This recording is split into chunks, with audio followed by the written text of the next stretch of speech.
Commander Sarah Chen ducked as another plasma bolt seared the air above her head, leaving a smoking crater in the concrete wall behind her. The abandoned warehouse district of Kepler Station had become a war zone, and she was trapped in the middle of it with 30 terrified alien cadets who had never seen real combat. "Stay down," she barked in Galactic Standard, her voice cutting through the chaos of explosions and weapons fire. The young Zephyrians pressed themselves against the floor, their silvery skin pale with fear, their large eyes wide with terror. These weren't soldiers. They were barely out of their training pods, sent to what was supposed to be a peaceful orientation exercise on the human colony world. The Consortium raiders had changed all that. Sarah pressed her back against a support beam and checked her rifle's charge indicator. 15%. Not good. She had maybe 20 shots left, and the enemy had them surrounded. Through the shattered windows, she could see the raiders' assault mechs advancing slowly, their heavy weapons trained on the warehouse. "Human Commander," whispered Cadet Xerix, the squad leader of the alien trainees. His voice trembled like wind chimes in a storm. "We should surrender. The Consortium offers terms for prisoners." "No," Sarah said flatly. "We fight." Xerix's gill slits fluttered with anxiety. "But we are not warriors. We are communications specialists, medical technicians, supply clerks. We have basic training only." Sarah looked around at the 30 young faces staring at her. Zephyrians were a peaceful species, evolved from aquatic creatures on a world with no large predators. Their society valued harmony and cooperation above all else. The idea of violence was almost incomprehensible to them. "Then it's time you learned," she said. Another explosion rocked the building. Dust rained from the ceiling as the raiders' mechs drew closer. Sarah could hear their heavy footsteps now, the whine of their servos, the crackle of their energy weapons charging. "Listen to me," she said, her voice steady despite the chaos around them. "Every one of you has training in something useful. Xerix, your communications. Can you tap into the local networks?" The young Zephyrian nodded uncertainly.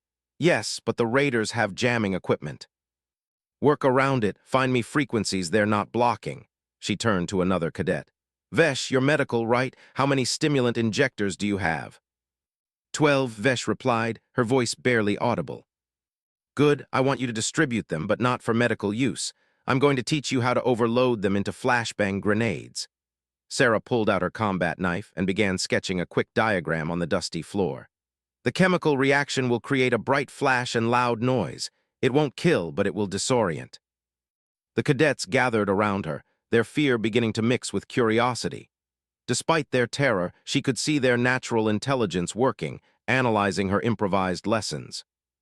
"Nex, your supply management. Tell me about the contents of this warehouse." Cadet Nex consulted his portable scanner with shaking hands. "Industrial coolant, construction materials, food preservatives, civilian electronics." "Perfect." Sarah's mind raced through possibilities. "Industrial coolant can be weaponized if you know how. Construction materials make excellent defensive positions. Electronics can be repurposed into surveillance equipment." A massive impact shook the building as one of the mechs fired a direct hit at their location. Part of the wall collapsed, revealing the approaching enemy forces through the gap. Sarah counted at least 40 raiders in powered armor, supported by 3 heavy assault mechs. "Commander," Xerix said urgently, "they are broadcasting a surrender demand." "Tell them we're considering it," Sarah replied, buying time. "And while you do that, patch into their communications. I want to hear what they're saying to each other." As Xerix worked frantically with his equipment, Sarah began organizing the other cadets. She split them into groups based on their specialties, assigning tasks that seemed impossible but were actually quite achievable with the right knowledge and motivation. The medical cadets learned to create makeshift explosives and smoke screens from their supplies. The supply specialists mapped every item in the warehouse and calculated how each could be repurposed as a weapon or defensive tool. The communications cadets worked on hacking enemy systems and gathering intelligence. "Got it," Xerix announced suddenly. "I'm intercepting their tactical communications." The raider voices crackled through the speakers, speaking in harsh Consortium dialect. Sarah's translator implant converted their words. "Easy prey, alien fish and 1 human female will be done here in minutes." "Fish," Vesh repeated indignantly. "Did they call us fish?" Sarah smiled grimly. It was the first sign of anger she'd seen from any of the cadets. Good. Anger could be shaped into determination. "Commander Chen," called Cadet Thek from across the warehouse, "I've found something interesting in the chemical storage. These industrial solvents, if mixed with the food preservatives and exposed to electrical current." "Show me," Sarah said. Thek had discovered that the combination could create a highly corrosive compound that would eat through the raiders' armor plating. It wouldn't kill them, but it would disable their equipment and force them to retreat. "Brilliant," Sarah said. "How much can you make?" "Enough for perhaps 10 charges," Thek replied, his confidence growing. "Do it, and while you work, I want the rest of you to listen carefully. We're going to turn this warehouse into a fortress, and you're going to learn how to be soldiers. Not because I'm ordering you to, but because you choose to. Because you're better than they think you are. Because you're not going to let them call you fish and walk away." The cadets exchanged glances. Something was changing in their expressions. The terror was still there, but it was being joined by something else, something harder. "What about you, Commander?" Zerix asked. "What will you do?"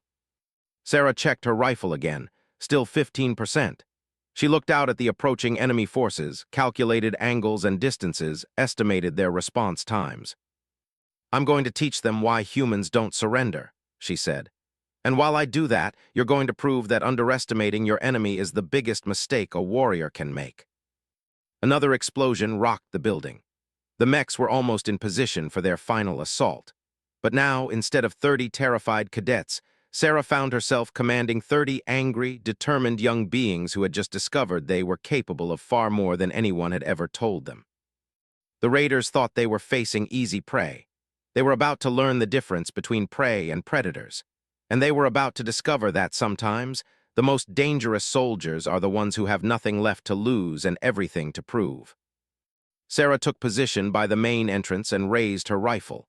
Behind her, the cadets worked frantically to prepare their improvised weapons and defenses. The real battle was about to begin.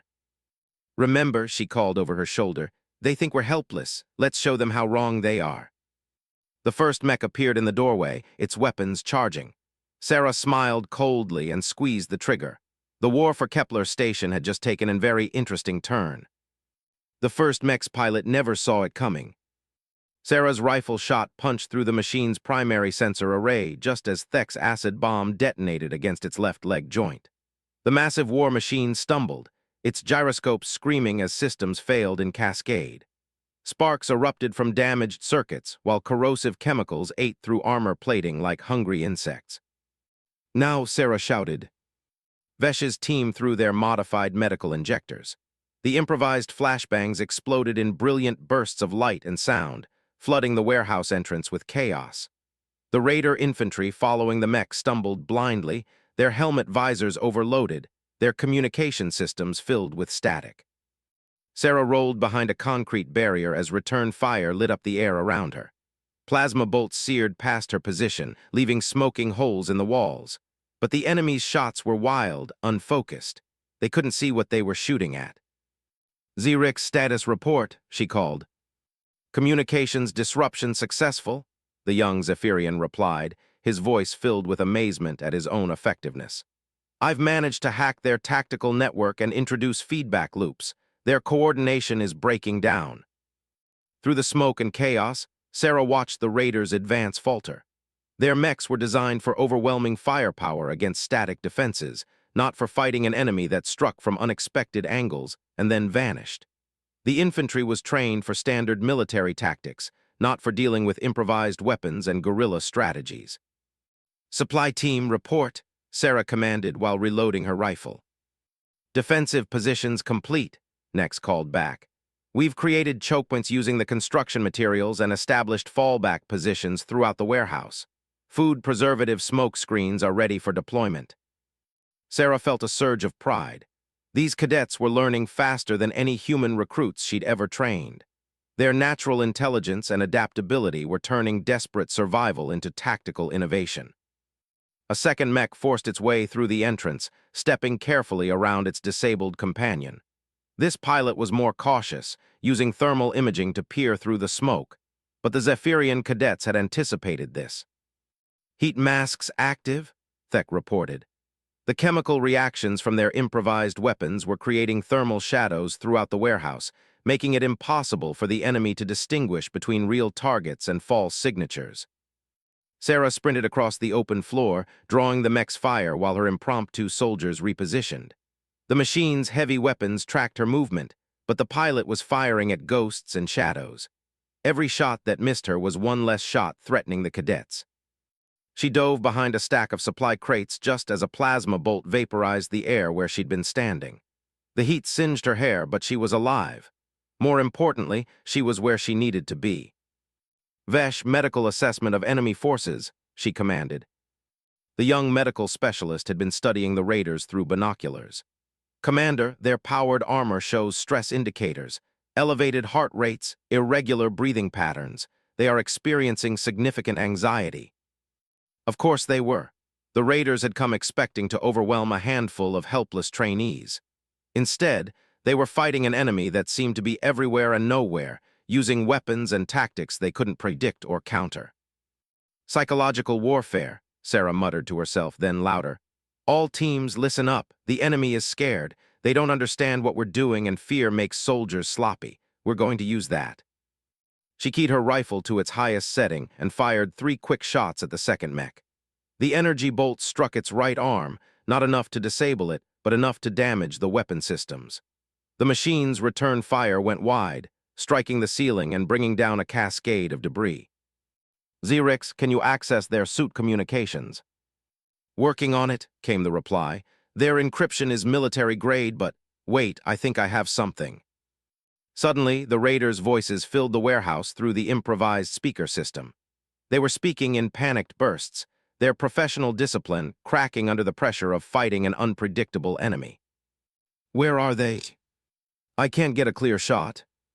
My armor's compromised. Something's eating through the plating. This wasn't supposed to happen." Sarah grinned fiercely. Nothing broke morale faster than hearing your own people admit they were losing control.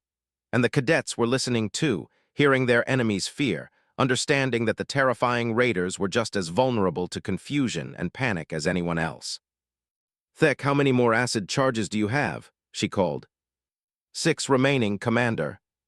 "Save them. Next, status on the industrial coolant weapons." "Ready for deployment. We've created pressurized dispensers that can freeze enemy equipment on contact." The third mech was trying to enter the warehouse, but the doorway was too narrow for it to advance while the disabled first mech blocked the entrance. The machine was attempting to push its companion aside, but the corrosive damage had welded the fallen mech's armor to the floor. Sarah saw opportunity. "All teams prepare for coordinated assault on Mech 3. Medical team, ready your flashbangs. Supply team, prepare coolant dispensers. Communications team, maximum jamming on their frequencies. Execute in 3, 2, 1, mark." The warehouse erupted in coordinated chaos. Flashbangs detonated around the third mech, while jets of supercooled industrial fluid struck its joint systems. The machine's servos seized as lubricants crystallized and hydraulic lines contracted. Simultaneously, Xerix's communication jamming reached maximum intensity, cutting the mech off from its supporting infantry. The pilot panicked. Without communication with his ground forces and with his machine's systems failing, he began firing wildly into the warehouse. But blind, uncontrolled fire only served to further damage the facility's structure, creating more cover and hiding places for the defenders. "Enemy morale breaking," Vesh reported, watching the raiders through her binoculars. "Infantry units are falling back. They're regrouping outside the warehouse." Sarah felt the momentum shifting. The raiders had expected easy prey, but they'd found determined resistance. They were discovering that overwhelming force meant nothing when applied against an enemy that refused to be overwhelmed. But she also knew this was just the beginning. The enemy would regroup, analyze their failures, and return with better strategies. The cadets had proven they could fight, but now they needed to prove they could win. "Listen up," she called to her improvised soldiers. "Outstanding work, everyone, but this is only round 1. They'll be back and they'll be smarter next time. We need to be smarter, too." The young Zephyrians gathered around her, their silvery skin flushed with excitement and newfound confidence. They'd tasted victory, and it had transformed them. They were no longer the terrified trainees who had cowered on the floor just an hour ago. "What are your orders, Commander?" Zerix asked, and Sarah noticed that his voice no longer trembled. She looked around at their faces, seeing determination where there had once been fear, intelligence where there had once been panic, and something else. Something that looked remarkably like the beginnings of warrior pride. "We're going to teach them that the biggest mistake any enemy can make is underestimating those they consider weak," she said. "And we're going to make sure they never forget that lesson." Outside, the raiders were regrouping for their second assault. But inside the warehouse, 30 young aliens were discovering that they were capable of far more than anyone had ever imagined, including themselves. The warehouse had become a fortress. During the 20-minute lull between attacks, the cadets had transformed their shelter into something that would have impressed veteran military engineers. They moved with purpose now, their earlier fear replaced by focused determination. Sarah watched them work and felt something she hadn't experienced in years of commanding seasoned troops. Genuine amazement at what supposedly, untrained, soldiers could accomplish when properly motivated. "Commander," Nex reported, "we've established 3 defensive rings using the warehouse infrastructure. Each ring can function independently if the others are compromised." Sarah examined their handiwork. The supply specialist had organized construction materials into interlocking barriers that provided cover while maintaining sight lines for crossfire. Every defensive position had multiple exit routes, and the entire layout was designed to channel enemy forces into predetermined kill zones. "Impressive work, Nex, and the mobile defenses." "Ready for deployment," came the reply. The young Zephyrian gestured to a series of wheeled platforms loaded with improvised weapons. "We can reposition our firepower quickly to respond to enemy movements."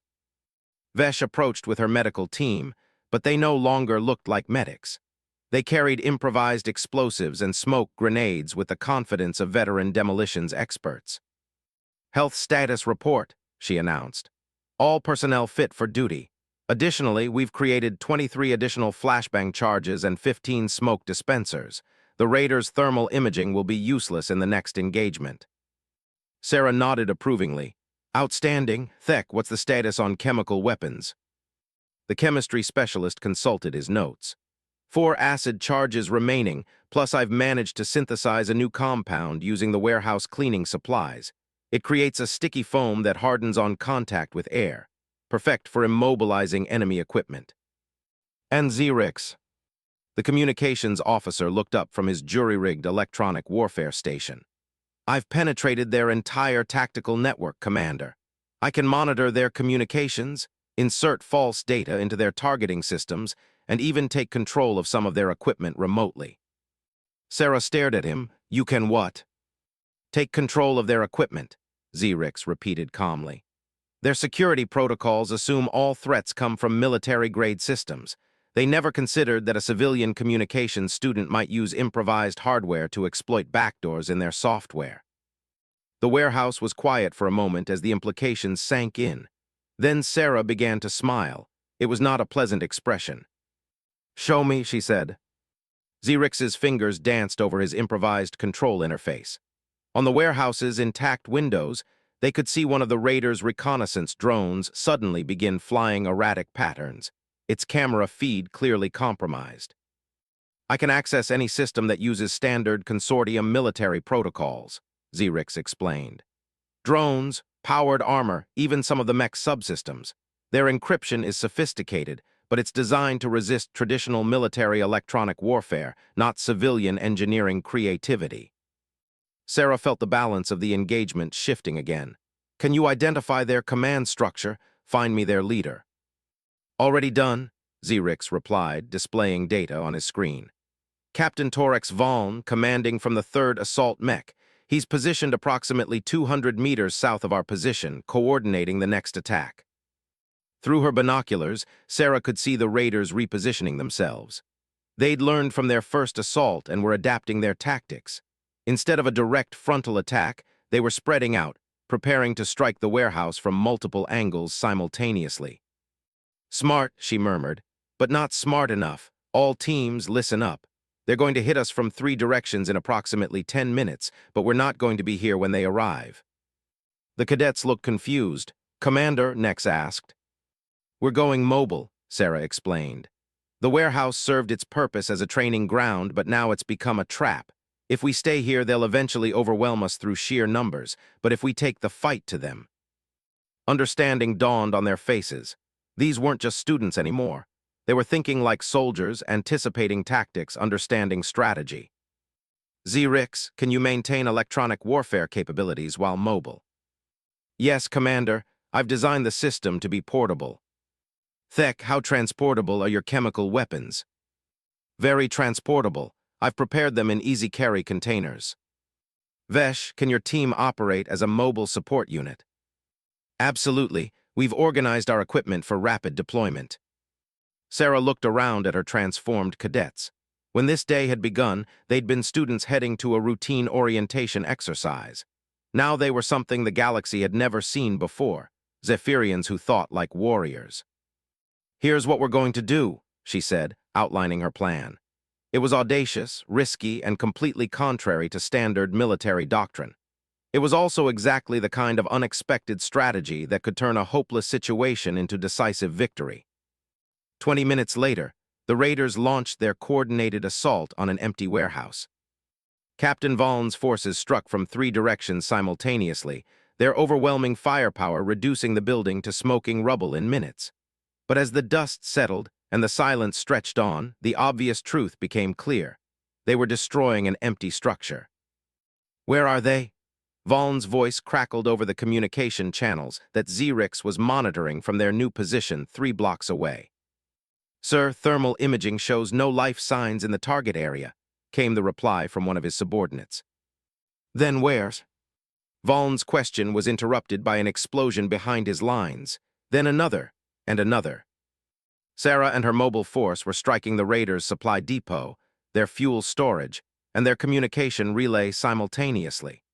The attacks were precisely coordinated, hitting the enemy's logistical weak points while their main force was committed to assaulting an empty building. Enemy supply lines disrupted, Nex reported as his team finished sabotaging the fuel depot. Their mechs will be operating on reserve power only. Communication relay destroyed, Zrix announced. They're cut off from orbital support and reinforcements. Supply depot neutralized, Vesh called in. Their ammunition reserves are gone. Sarah watched through her binoculars as confusion spread through the raider ranks. They'd committed their entire force to a single assault, only to discover they'd been striking a decoy while their real enemy dismantled their operational capability. But she wasn't finished yet. Phase 2, she commanded. All teams execute harassment protocol. What followed was unlike anything in the military textbooks. The cadets split into small, highly mobile teams that struck the confused raiders from unexpected angles. They didn't try to engage in direct combat. Instead, they used hit-and-run tactics, striking at equipment, disrupting formations, and withdrawing before the enemy could respond. Thek's chemical weapons disabled power armor. Vesh's explosives destroyed communications equipment. Nex's team used construction tools as improvised weapons to damage mech systems. And through it all, Zrix maintained electronic warfare attacks that turned the raiders' own technology against them. Captain Vaughn found himself commanding a force that was slowly being dismantled by an enemy he couldn't see, couldn't predict, and couldn't counter. His overwhelming technological advantage was being neutralized by opponents who refused to fight the way they were supposed to fight. Sir, one of his officers reported, we've lost contact with 3 patrol units. Mech 2 is reporting critical systems failures. Our supply situation is becoming critical. Vaughn stared at the tactical display, watching his advantage evaporate. What are we fighting? He muttered.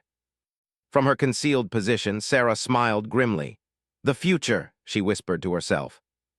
Because that's what these cadets represented. They were proof that intelligence, adaptability, and determination could overcome brute force and technological superiority. They were showing the galaxy that the age of overwhelming military might was ending, replaced by an era where creativity and courage mattered more than firepower.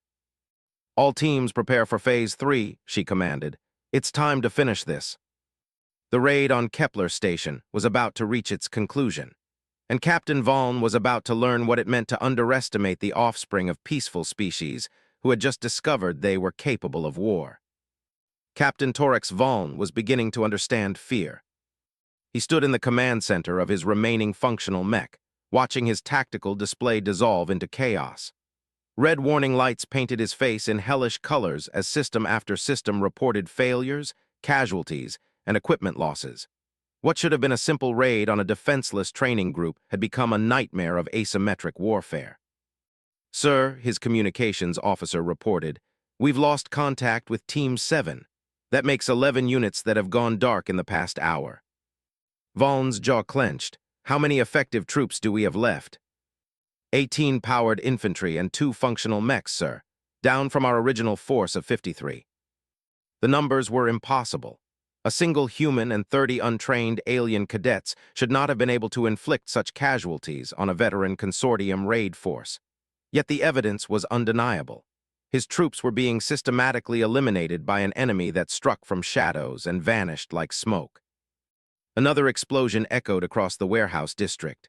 Through his mech's external cameras, Vaughn watched one of his remaining patrol units stumble out of an alley, their armor smoking and their weapons systems sparking. They'd walked into another trap. "This is insane," he muttered. "They're not soldiers, they're students." But even as he said it, he knew it was no longer true. Whatever these aliens had been when the day started, they were something different now, something dangerous. "Sir," his tactical officer interrupted, "we're receiving a transmission on emergency frequencies." "Put it through." The voice that filled the command center was calm, professional, and absolutely without fear. Commander Sarah Chen spoke with the confidence of someone who knew she held all the advantages. "Captain Vaughn, I believe you wanted to discuss terms." Vaughn's face twisted with anger. "You think you've won? We still have superior firepower. We still have numerical advantage." "Do you?" Sarah's voice carried a hint of amusement. "Check your tactical display again, Captain. Really look at it." Vaughn turned to his screens, studying the data more carefully. What he saw made his blood run cold. His forces were scattered, isolated, and systematically being picked apart. His supply lines were cut. His communications were compromised. His mechs were operating on reserve power that would last maybe another hour. Worse, he was beginning to realize that every move he'd made had been anticipated. Every trap his forces had fallen into had been carefully prepared. Every system failure had been precisely timed. He wasn't fighting a desperate defensive action. He was being dismantled by a superior tactical mind. "Impossible," he whispered. "Nothing is impossible when you stop thinking like your enemy expects you to think," Sarah replied, somehow hearing his comment through the communication link. "Your mistake, Captain, was assuming that peaceful species can't learn to fight. You confused gentleness with weakness. You mistook inexperience for inability." As if to emphasize her point, another of his patrols went silent. The tactical display showed the unit's life signs disappearing one by one, not from weapons fire, but from some kind of chemical agent that induced unconsciousness without permanent harm. "You see, Captain, my cadets aren't trying to kill your people. They're trying to capture them. Because despite everything you've done today, they still believe in showing mercy to defeated enemies. They're better than you are, and they're proving it by winning without becoming like you." Vaughn felt something he'd never experienced in 20 years of military service. Complete tactical defeat at the hands of a supposedly inferior enemy. These alien students had outthought him, outmaneuvered him, and outfought him using nothing but improvised weapons and creative tactics. "What do you want?" he asked finally. "Unconditional surrender," Sarah replied immediately. "Your remaining forces will lay down their weapons and submit to capture. In return, I guarantee the safety of all prisoners and their eventual repatriation through proper diplomatic channels." "And if I refuse?" The communication channel fell silent for a moment. When Sarah spoke again, her voice had lost all warmth. "Then my cadets will stop trying to capture your people and start trying to eliminate them. And Captain, you really don't want to see what these students can accomplish when they're not holding back." Vaughn looked around his command center at his terrified subordinates. He thought about the 18 soldiers he had left, isolated and demoralized, facing an enemy that seemed to anticipate their every move. He thought about his 2 remaining mechs, running on emergency power, facing opponents who had already demonstrated they could disable superior technology with improvised weapons. Most of all, he thought about the tactical genius who had transformed 30 terrified students into a force that had destroyed his elite unit without even trying to kill them. "I need guarantees," he said finally. "You're in no position to negotiate, Captain, but I'll tell you this. Every one of your people who surrenders will be treated according to Galactic Convention standards. They'll be fed, housed, and cared for until they can be exchanged for our people that your consortium is holding. You have my word as a Solar Federation officer." Vaughn closed his eyes. Around him, warning lights continued to flash as his remaining forces reported more casualties, more equipment failures, more impossible defeats at the hands of students who had learned to think like soldiers in a single afternoon. "All units," he broadcast on the general frequency, "stand down. Lay down your weapons and prepare for surrender." The acknowledgments came back immediately, filled with relief. His people had been waiting for permission to give up a fight they knew they couldn't win. 20 minutes later, Vaughn found himself standing in the ruins of the warehouse where this nightmare had begun, facing the woman who had destroyed his career and possibly his entire understanding of warfare. Commander Sarah Chen was smaller than he'd expected, her uniform scorched and torn from hours of combat. But her eyes held the absolute confidence of someone who had just accomplished the impossible. Behind her stood 30 young Zephyrians who no longer looked like students. They moved with the disciplined precision of veterans, their improvised weapons held with professional competence. "Captain Vaughn," Sarah said formally, "I accept your surrender." Vaughn handed over his sidearm and command codes. "How?" he asked. "How did you do it?" Sarah glanced back at her cadets, and Vaughn saw something remarkable in her expression. Not just pride, but genuine affection. These aliens had become more than soldiers under her command.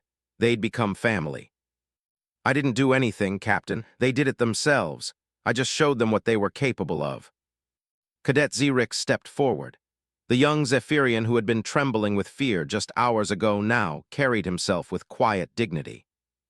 "Captain Vaughn," he said formally, "your wounded are being treated by our medical team.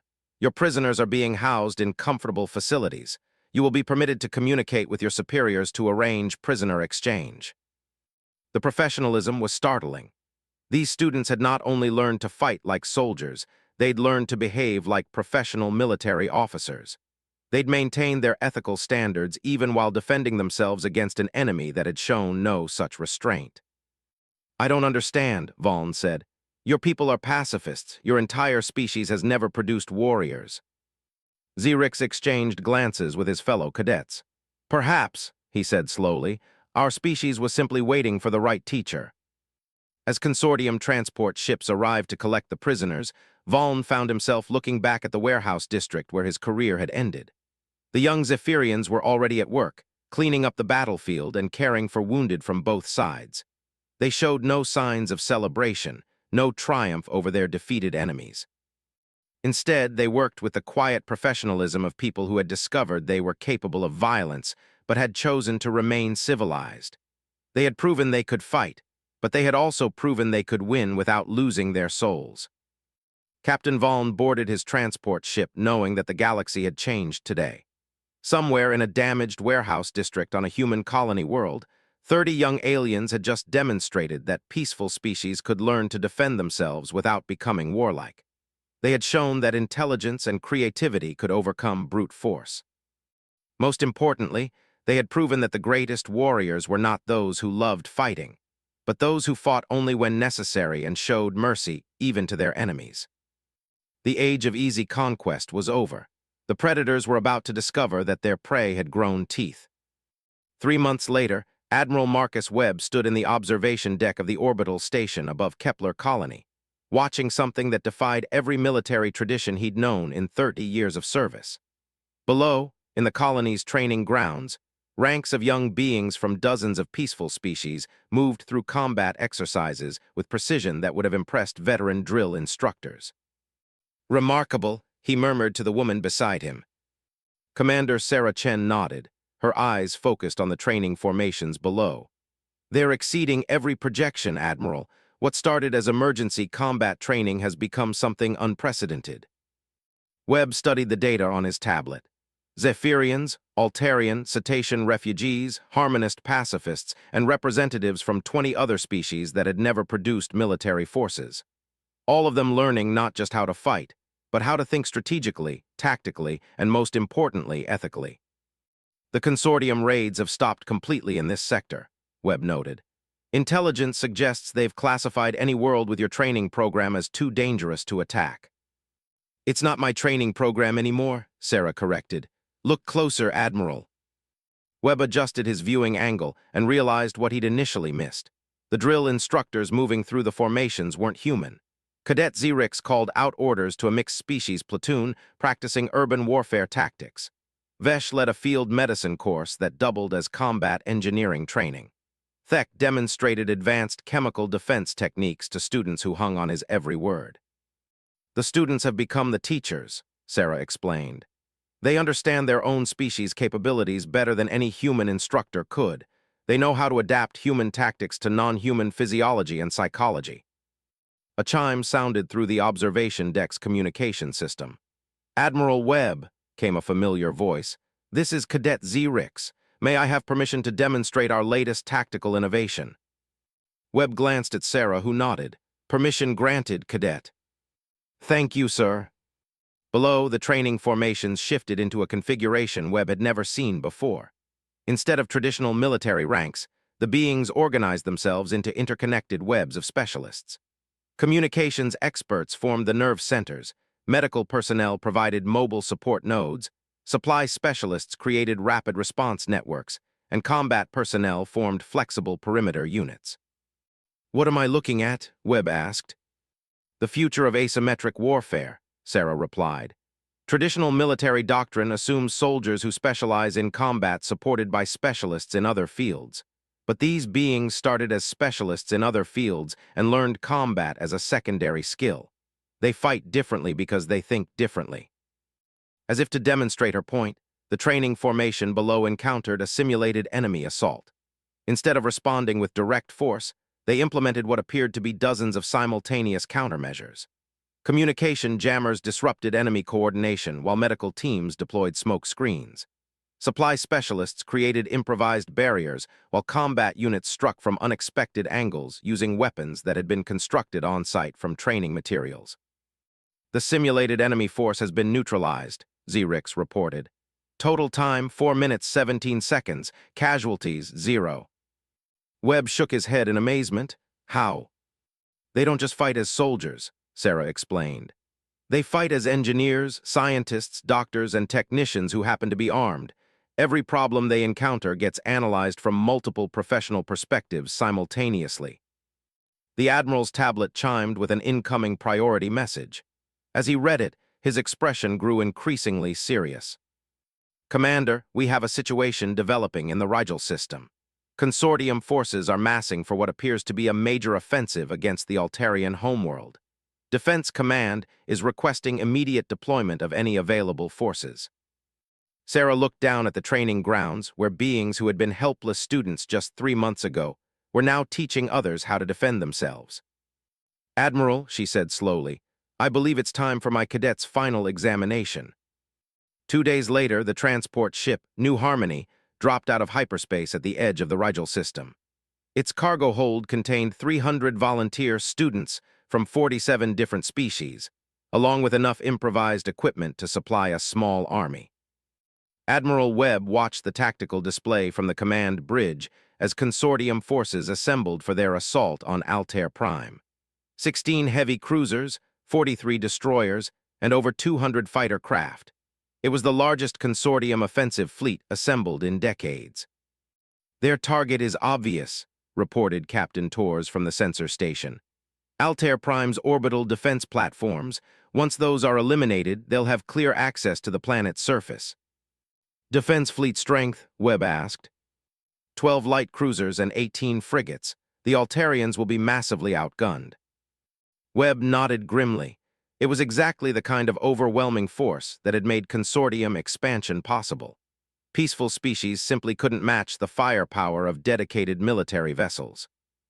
Communications, he ordered. Get me Commander Chen. Sarah's voice came through the bridge speakers from her position in the cargo hold. Ready when you are, Admiral.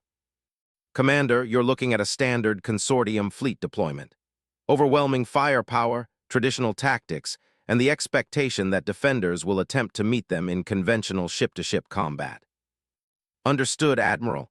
With your permission, I'd like to show them why conventional thinking is a liability. Webb looked around his bridge at officers who had spent their careers learning to fight according to established military doctrine. Then he looked at the tactical display, showing an enemy force that would crush any conventional defense. Permission granted, Commander. Show us what your students have learned. What followed challenged every assumption about space warfare that Admiral Webb had ever held. Instead of deploying for direct combat, the transport ships moved toward the asteroid belt at the system's edge. Instead of attempting to match the consortium's firepower, the defenders began doing something unprecedented. They started mining asteroids and building weapons in real time. Admiral, reported the sensor officer, we're detecting massive industrial activity in the asteroid field. They're constructing something. Can you identify it? Negative, sir. The configurations don't match any known military hardware. On the bridge's main screen, Webb watched as his unconventional forces turned the asteroid belt into a construction zone. Altarian engineers worked alongside Zephyrian communications specialists and human combat veterans to create weapons systems that existed in no military manual. Consortium forces are beginning their approach, Captain Torres announced. They're moving in standard attack formation. The enemy fleet advanced confidently toward Altair Prime, their weapons charged and their shields raised. They had overwhelming technological superiority and numerical advantage. Victory seemed inevitable. But as they passed through the asteroid belt, everything changed. The rocks around them came alive. What the defenders had built weren't traditional weapons platforms. They were asteroid-based systems that used the natural environment as camouflage and structural support. Solar collectors powered electromagnetic railguns built from mining equipment.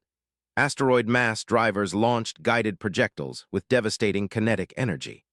Communication arrays hidden inside rock formations coordinated attacks with precision impossible for traditional military vessels. Contact, the sensor officer reported. Multiple impacts on consortium vessels. How are asteroids achieving guided flight? Webb smiled as understanding dawned. They're not asteroids anymore. They're improvised spacecraft controlled by beings who think like engineers instead of soldiers.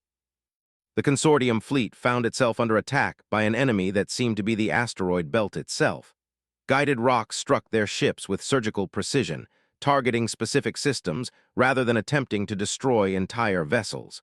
Communication, jammers built into hollowed-out asteroids, disrupted their coordination.